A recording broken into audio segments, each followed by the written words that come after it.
وەکو لە بیدایە باسمان کرد تەپ و تۆز دووکەڵ بوونی بە قووات مواد کیمیاوی. زۆر چاکە کاک دکتۆر، لە کاتی توشبوون بە حاڵەتێکی توندی ڕەبۆ و لە ناکاویش لە ئینگلیزی پێوترێ ئەسما ئەتاک، کەسانی دەوروبەری نەخۆشەکە ئەبێ چی بکەن؟ بەڵێ عفوا خۆی ئەو حاڵەتانە کە توش دەبن ئەو نەخۆشانە زۆربەی ئەو نەخۆشانە توش دەبن کە دەرمانی بە ڕێکوپێکی بەکار ناینن.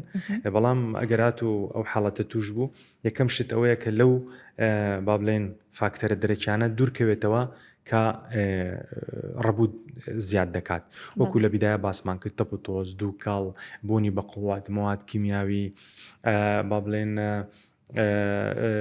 دەرمانی ئازار شکێن وەرزشێکی بە قووات ئەوانەی کە ئەو حاڵەتیان لە بۆ دەینی.